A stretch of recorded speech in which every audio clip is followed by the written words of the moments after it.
Bueno, como les decía, vamos a ver ahora lo que se conoce como análisis en régimen anelástico.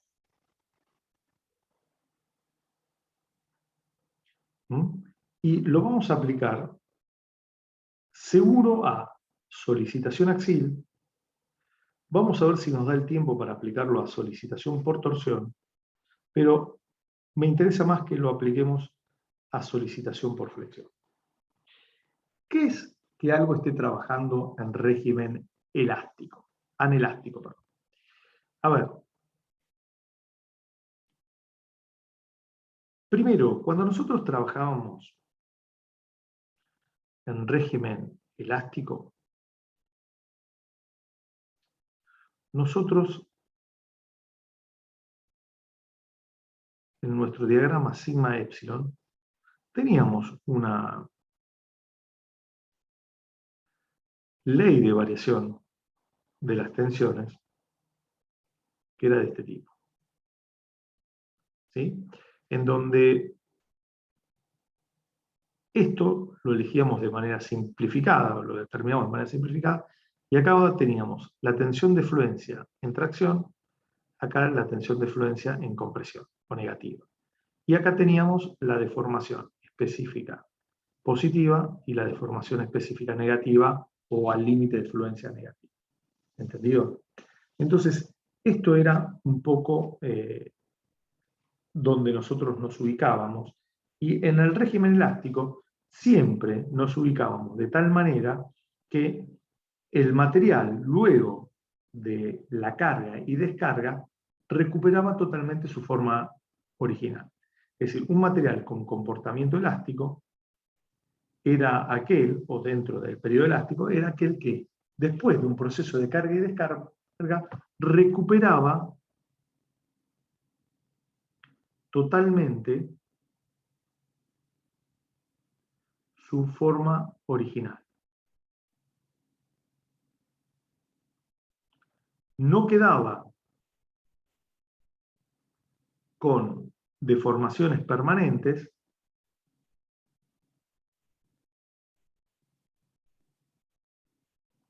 y las curvas de carga y descarga coincidían.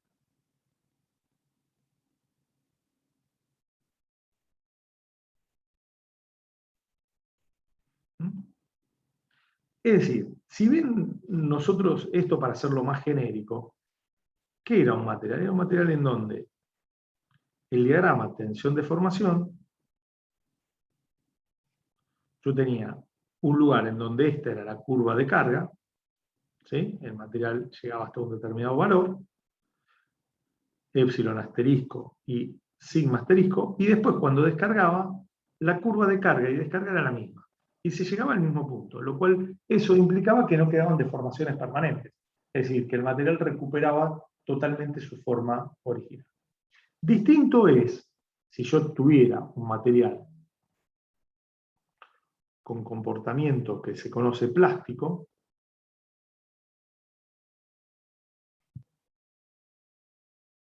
en donde a través de un proceso de carga y descarga, cuando lo descargo, me queda con una deformación permanente que es esta de acá.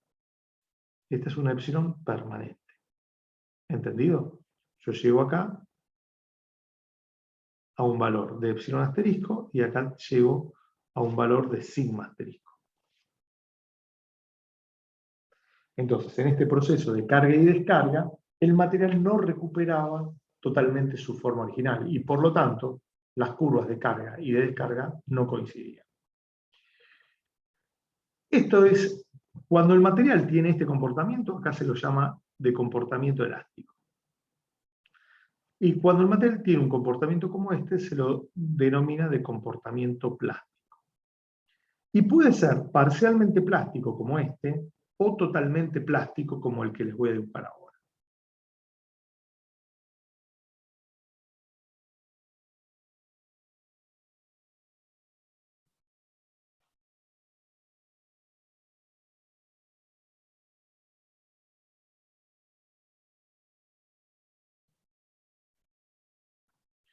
donde esto es epsilon asterisco, que coincide con epsilon permanente.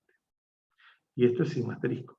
Fíjense que esta, que es la curva de descarga, baja perpendicular al eje, con lo cual no recuperará. Esto es parcialmente plástico y esto es totalmente plástico.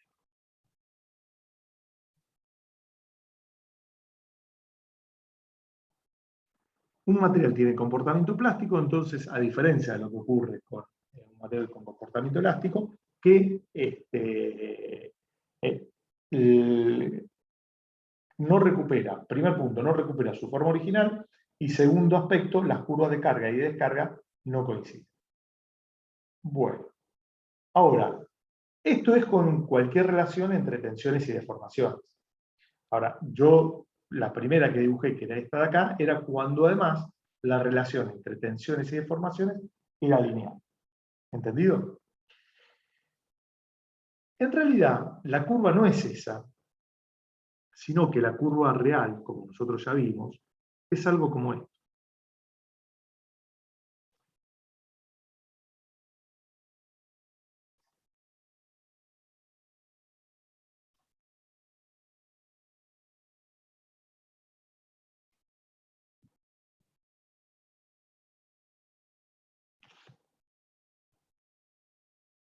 ¿Entendido?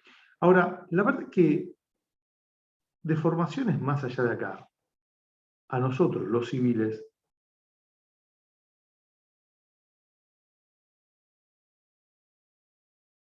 no nos interesa. ¿Y por qué no nos interesa? No nos interesan por una simple razón. Nosotros no trabajamos con estructuras o con cuerpos dentro del campo ni de los pequeños, ni de los grandes desplazamientos, ni de las grandes deformaciones. Sino por el contrario, trabajamos con pequeños desplazamientos y pequeñas deformaciones. Entonces, todo lo que ocurra desde ese epsilon asterisco para allá no nos interesa. Entonces, a esta zona de acá la puedo representar de manera simplificada como lo siguiente.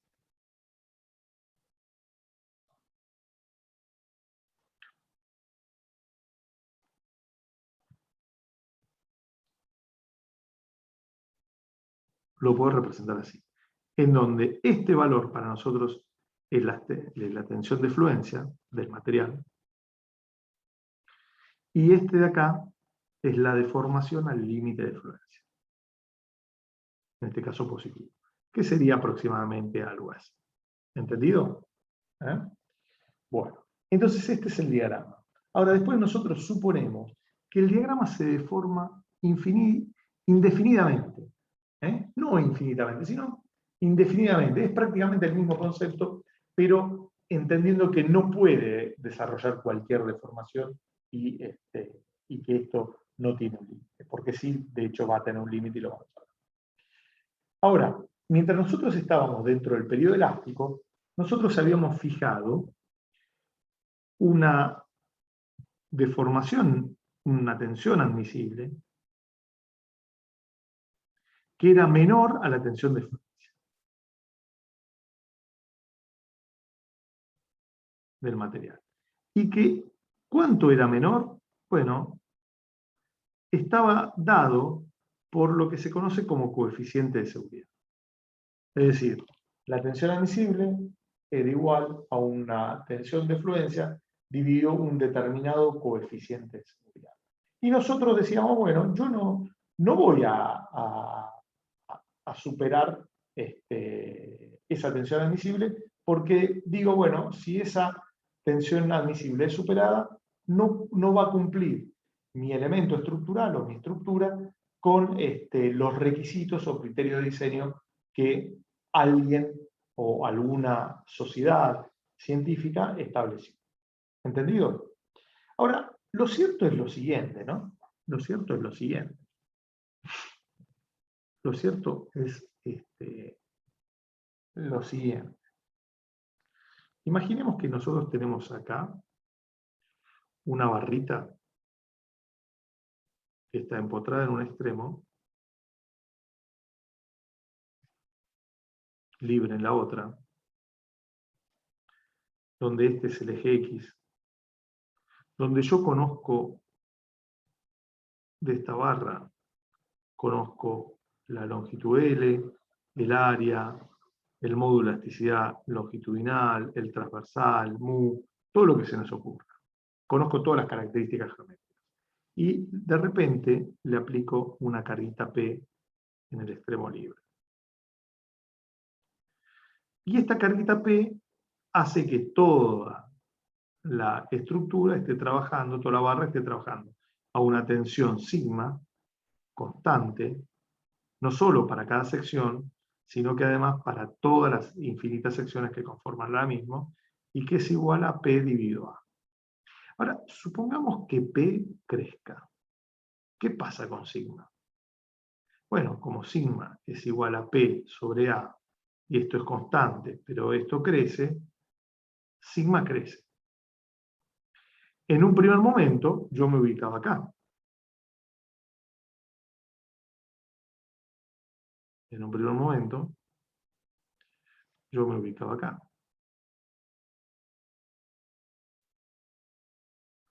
De tal manera que sigma fuera menor o igual a la tensión admisible, donde esa es la tensión admisible. Pero si P sigue aumentando, yo puedo alcanzar la tensión admisible.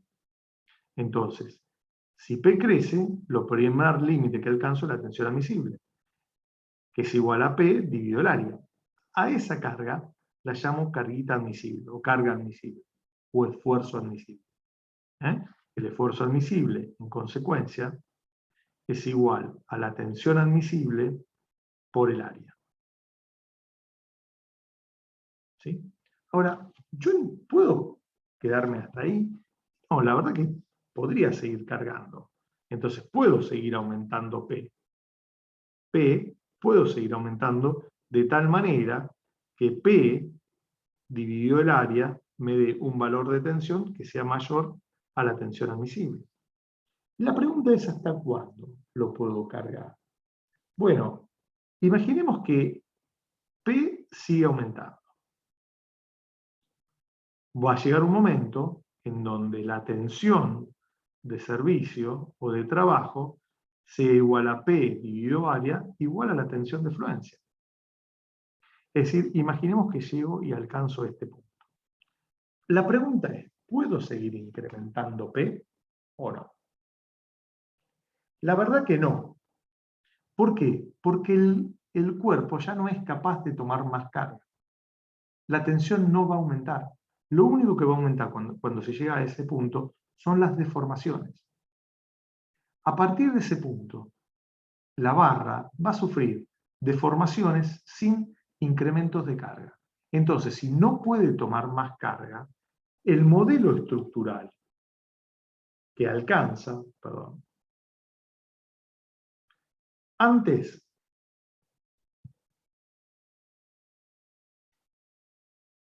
yo tenía este modelo estructural. Para P, para tensiones sigma, menores o iguales a la tensión de fluencia. Ahora, una vez que alcanza la tensión de fluencia,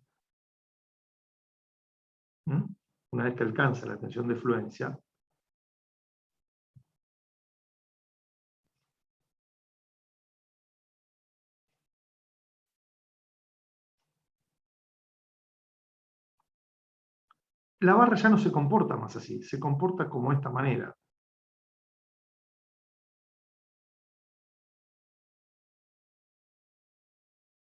Ya no puede tomar más carga. Entonces es como si tuviera dos bielitas ahí que le impiden seguir tomando más carga. ¿Por qué? Porque esta carga ya no se puede transmitir del otro lado. Para esta carga, P de fluencia, el material sigue, hasta esa tensión, discúlpeme. Vamos a escribirlo acá. Hasta P de fluencia igual a la tensión de fluencia por el área, el material tiene un comportamiento elástico lineal. Es decir, el material yo lo cargo y después lo descargo. Pero más allá de ahí no puede tomar más carga. Por lo tanto, a esa P, que se la denomina PF, o también PE, se la denomina carga elástica o de fluencia.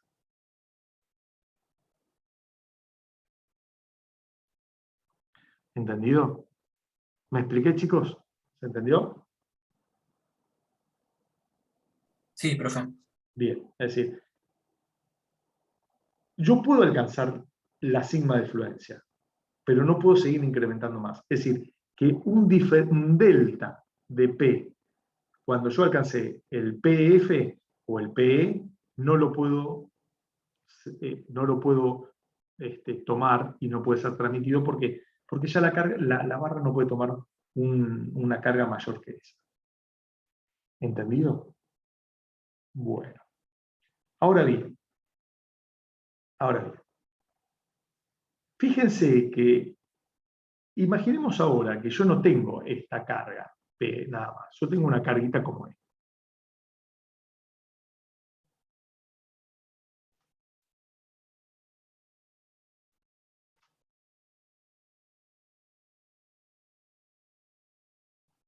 Tengo una carguita que es una carga distribuida, ¿sí?, a lo largo del eje de la barra, cuya ley de variación es la siguiente.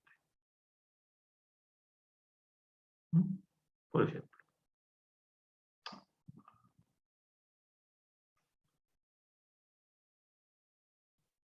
¿Sí? Donde este es el valor máximo. Este es P X de X máximo. Lo voy a llamar asterisco o PX máximo. Ahora, esto va a provocar un diagrama de tensiones en donde todas las secciones van a tener tensiones distintas de trabajo porque no sé si todas van a alcanzar, porque bueno, por esta ley de variación. Ahora, la tensión más grande se va a provocar ¿en dónde? Y bueno, se va a provocar en el empotramiento, en A. Pero independientemente de eso, fíjense que yo puedo ir incrementando estos valores, es decir, en forma proporcional, de tal manera que después tenga algo así, después de tal manera que tenga algo así, y así sucesivamente.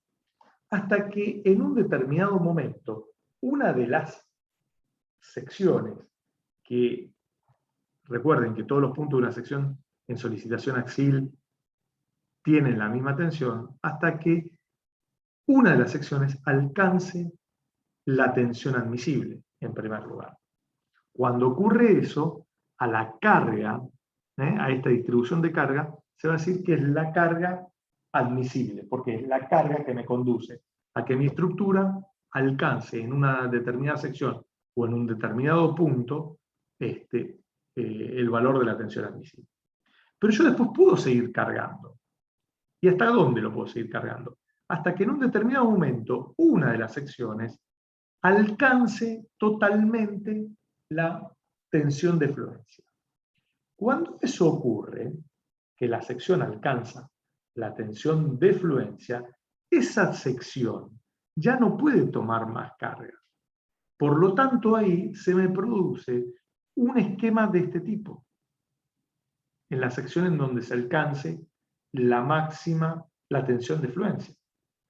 Se dice que cuando eso ocurre, esa sección no puede tomar más carga. Y en el caso de solicitación axil, se dice que esa sección está totalmente plastificada.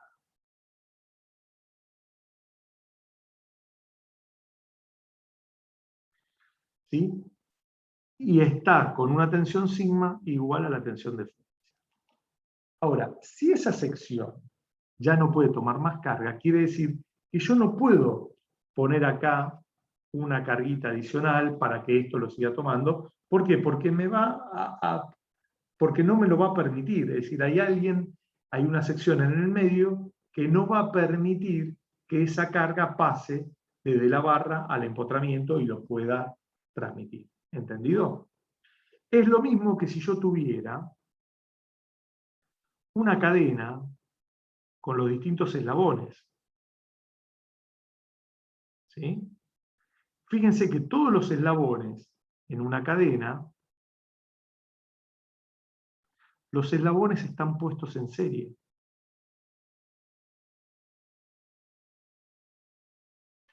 Entonces, imagínense que, ¿cuál es la resistencia de una cadena? La resistencia del eslabón más débil. Porque cuando falla un eslabón, se dice que ahí se produce la falla de la cadena. ¿Entendido? En un esquema en serie como esto, la falla de un elemento necesariamente implica la falla de la estructura. ¿Entendido? Acá, esto lo puedo considerar como una cadena, constituida no por eslabones, sino por una determinada cantidad de secciones, una a continuación de la otra. Entonces, la falla de una sección implica la falla de la estructura. ¿Me expliqué? ¿Sí?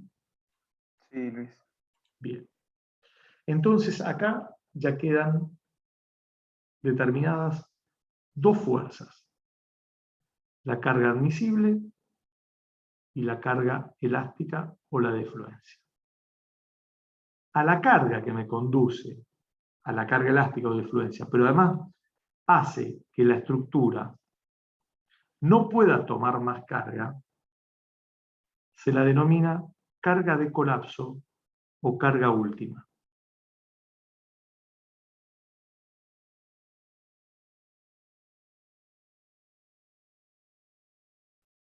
En este caso particular, en este caso,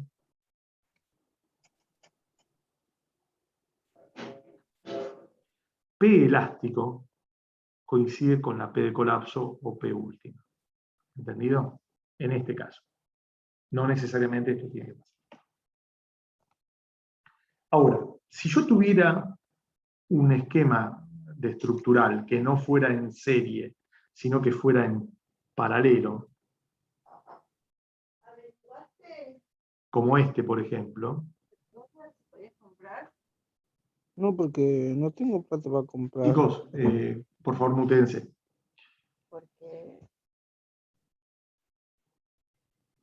Como esto, con una carguita P acá, por ejemplo. Este es un esquema hiperestático, de grado de hiperestaticidad 1, como nosotros ya hemos visto. Entonces, en un esquema en paralelo, una de las barras puede fallar, pero eso no implica la falla de mi sistema. ¿Entendido? Salvo que fallen dos barras al mismo tiempo. En este caso, que tenga un grado de hiperestaticidad igual a 1. ¿Me expliqué hasta acá, chicos? ¿Se entendió? Por eso siempre es preferible los sistemas en paralelo que en serie. Porque en un sistema en paralelo, la falla de un elemento no necesariamente implica la falla de la estructura. ¿Quedó claro? Sí, profe. Bien. Bueno. Vamos a desarrollar un ejercicio ahora. ¿Dónde lo tengo?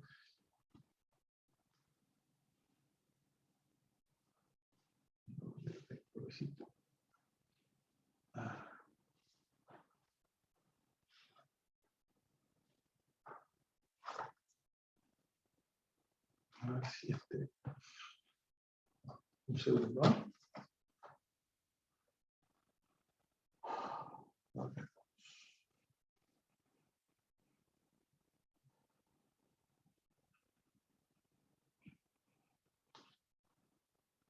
Bueno, vamos a ver a ver qué tal.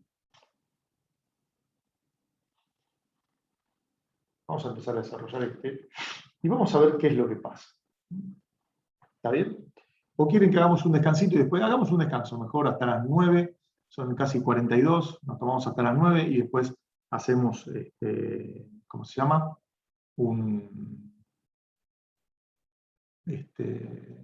Hacemos el ejercicio para practicar. ¿Les parece? ¿Eh? Sí, profe, dale. Bueno, listo, nos vemos en un ratito, chicos. Paro de compartir.